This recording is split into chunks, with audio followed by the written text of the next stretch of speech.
Hello and welcome to this week's tarot reading for all earth signs. I hope that this finds you well. I trust that you'll use your own intuition as your primary instrument of resonance. Leave behind what does not reverberate. Tarot does not tell the future. The only thing that determines your future is how you react, reflect, and respond to the messages herein.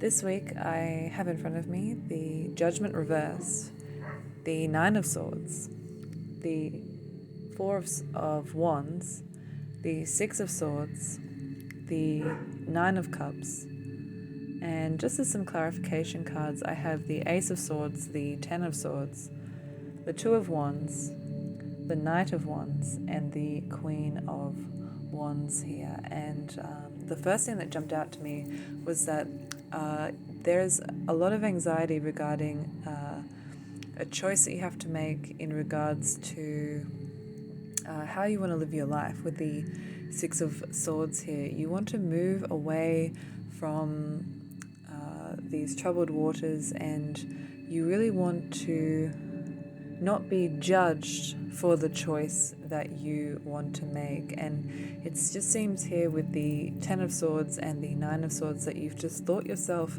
into a corner. We also have the Ace of Swords here, and you've just backed yourself into this corner of extreme anxiety about an issue. And the Sun here is in Gemini with the Ten of Swords, and the Sun cannot be divided.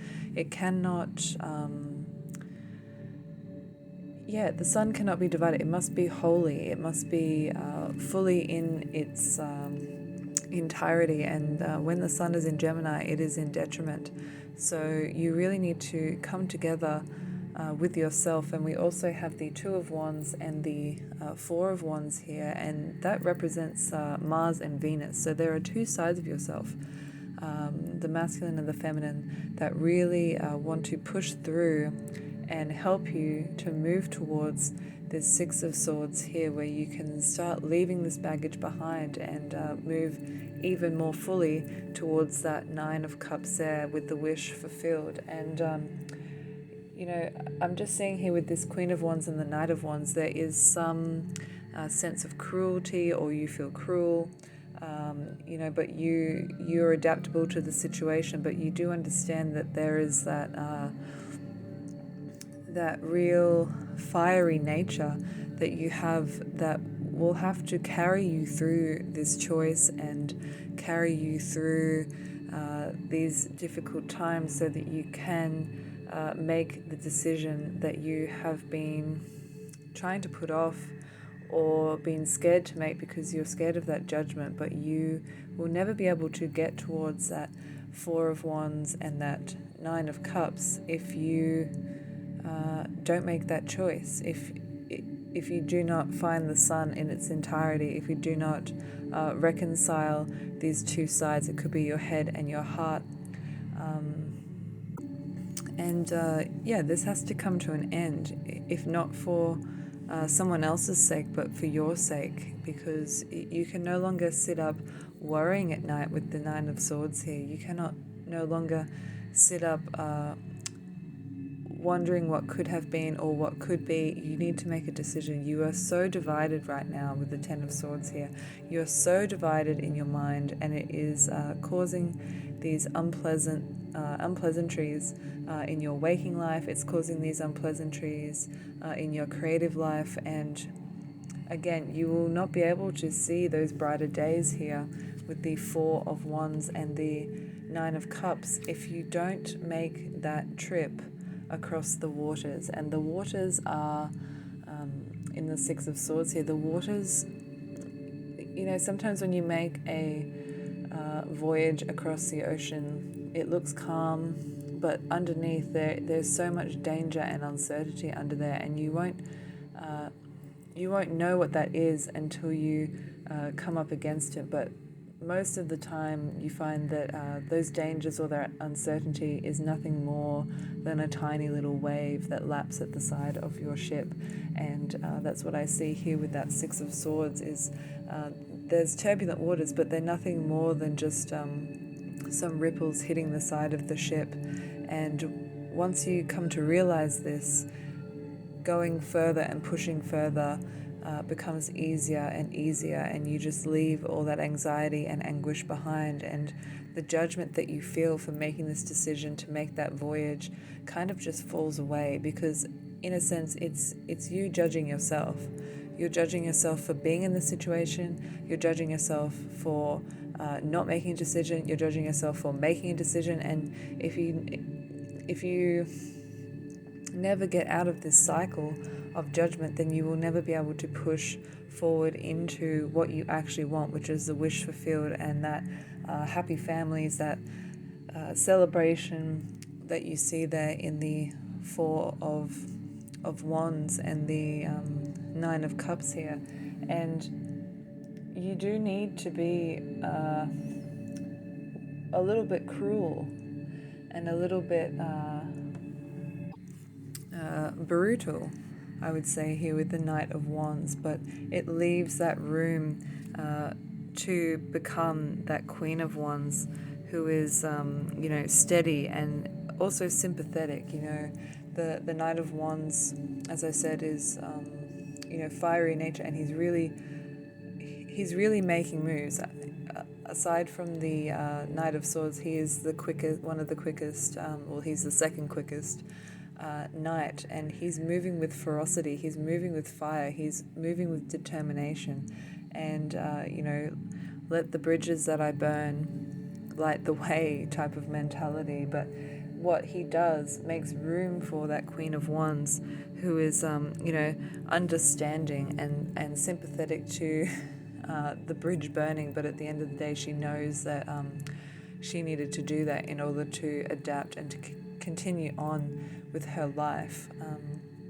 And the Two of Wands, I feel, gives you that fire to be compassionate with, you have dominion over your decision with Mars in Aries there, and having dominion over this decision puts all of the responsibility and all of the power in your hands. And some people crumble underneath that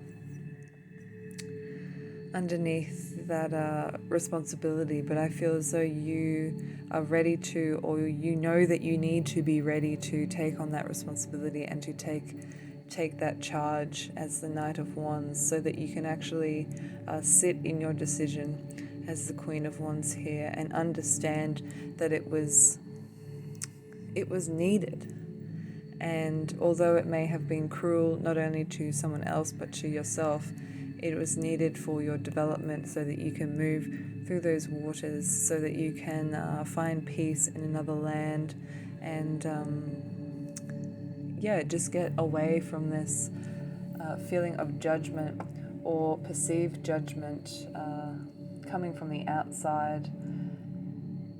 Sometimes we've already made up our minds, but we're just scared of what other people will think about us and about our decisions. But to be completely frank, it's none of their business how you feel or what decisions that you want to make in the long run, because it's all up to you. And once you realize that, you really start to ascend into your higher purpose. With the Judgment card here, you really start to take on that authentic sense of identity, and it's a wake-up call, literally. Like the Judgment card, the angel is waking up the dead, he's resurrecting the dead and bringing you into this new life. And you are, although you don't know what that new life will be, and there is uncertainty in that, you must know that this is like for the better, and it's it is regulating you, and it's bringing you back into that wholeness, that oneness, instead of that duality of that Ten of Swords with the Sun in Gemini. It's bringing your sun, your solar energy, your identity back through to becoming whole and complete. And the baptism is done with fire, and fire can be nourishing, and it can also be destroying, and it is needed it is needed for both. You know, you can't have one without the other. It cooks our food, but then it also destroys things. So, understanding the role of the fire and the baptism of fire that you have here, especially with the Knight of Wands and the Queen of Wands, understanding the role that fire plays in this whole decision. And as an earth sign, you may feel as though you become scorched earth and that nothing, that you are destroyed. But when you think of scorched earth and, fires, it actually provides that room to grow. It provides that for the foliage and for the flora to grow back better and greener and stronger. And if you look at a forest fire, it's devastating in the moment, but after, a few weeks after, you start to see those little shoots and you just go, whoa, like nature is so profound and it knows exactly what to do, and it doesn't lament or cry for its destruction. It actually thrives after the fact. But you must take on that mentality that you have the potential to thrive even after destruction, even after cruelty, even after uncertainty. I hope that you enjoyed this reading. Thank you for listening. Bye.